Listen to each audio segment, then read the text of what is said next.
Alright guys, welcome back to another video. As you can see, we got some snow here in SoCal. Literally, I'm in the IE. It never really snows around here, but today we got some snow. It's already drying up and all, but as you can see right here, you know, we're chilling. But so I'm gonna be showing you guys my cold start on full 85. This shit is bad. Like, it's not gonna turn on at all. Check it out.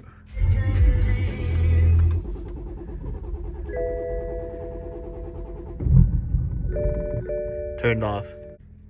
Take two on turning it on again. The struggle, man. Turned off again. Third time. Fourth time. Bro, it's ridiculous. It's not turning on. Alright, fifth time's the charm. Nope. No way, man. Oh, there it is. There it is. There it is. You got it. You got it. Also, what's new to the channel, I ended up getting a single exit custom exhaust done for my car. I also got some welds with Nitos and T05s. Little extra shit, you know, going around the car. And I don't know if I put this on the video. I got red interior as well. Don't mind this. The inside is kind of dusty, but yeah, to match like the red accents that I have, you know, going around the car. Along with the red calipers right here. You know, got the camber plates up there. The front, I don't guess you could call it like a V-brace style. But let me turn off the car so I can show you guys like exactly what I mean. Alright, so where I have the boost leak, it's coming from this pipe right here. I think it has like a little slash right here, or maybe like on the end side of back here from the intake pipe. So that's why I got this whole FTP intake pipe to swap out the plastic whack one that doesn't work and always breaks for these two cars right here. And also, since I'm already doing that, I might as well swap my stock air filter for the AFE drop-in filter.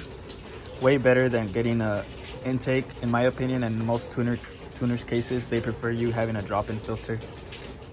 It works way better, honestly, and keeps the stockish look to your car. Alright, so right here you have the difference. AFE drop-in filter, stock air filter. Look at this. Garbage. Bro. Literally had that running on my car. Garbage. The homie hooked it up. Gave this to me for 20 bucks. Shout out to Anthrax. But I'm gonna leave this till the end since I'm already taking this off.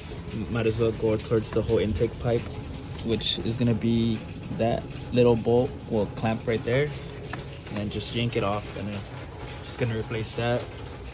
Put this little clip in there and we're ready to go. All right, so now that I have the stock air box out, all you gotta do is just yank it off. It's stuck to one of these right here, this one, and then right here. So you just gotta like pull it out and it'll come out. Same thing with this one right there. The material on this, way better than having this whack plastic on the car. So yeah, now that I have this off, I'm gonna get to this. Technically that's the inlet that goes towards the turbo, and it's gonna be replaced with this as well, with the better inlet. Fuck the plastic. So I don't know if you guys could see, there's a slight crack right in the middle. You couldn't see it from right here. So it's leaking from that middle piece right there, from this second one right there. It's leaking from there and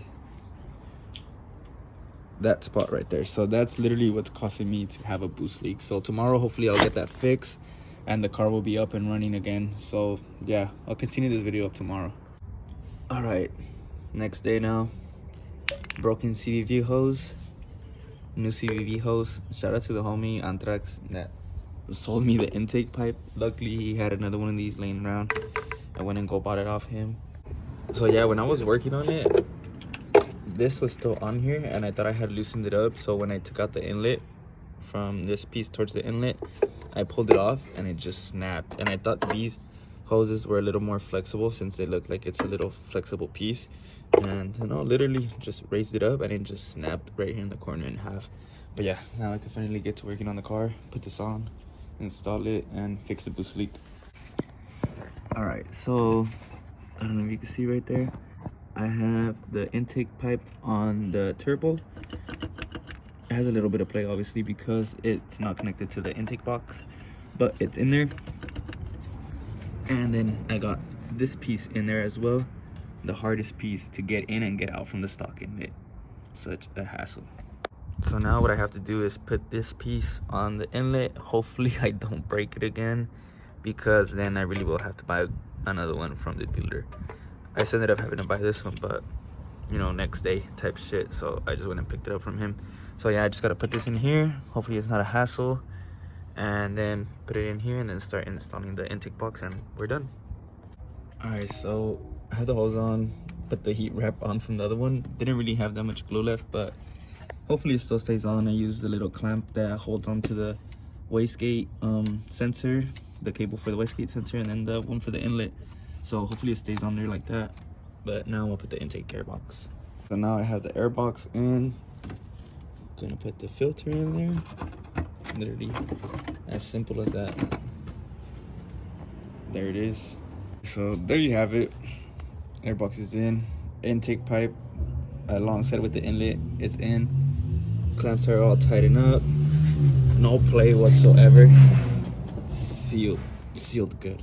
Before with the stock intake pipe, I had a lot of play, so maybe that's why the leaks were caused. Like this little thing right here of the stock one, super flappy, and right now it doesn't even move. It's super tight. I also ended up getting a FuelIt stage 2 high pressure fuel pump. Let me tell you, best bang for your buck. A doors for spool FX 150 or 180, 15, 1800. This bad boy right here, I got it for 800 brand new, and it was under retail. I think they go for like 1200, but it's still, even then, brand new, super cheap compared than buying a door stage 2 or a fuel FX 180, because it does the same thing. This is the same thing as a door stage 2. All you got to do is literally just bend the fuel line. As you can see, that's what I had to do.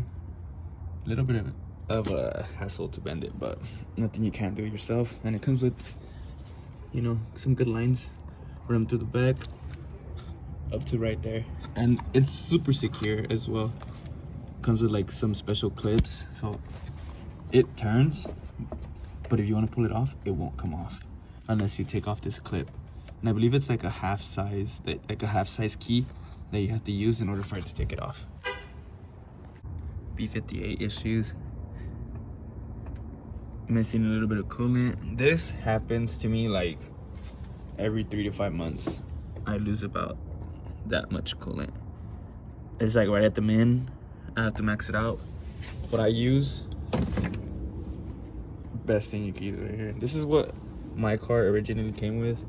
This is kind of like similar to like the BMW 5050 that you have to mix by yourself, but yeah, best thing for you to do is use this when topping it off.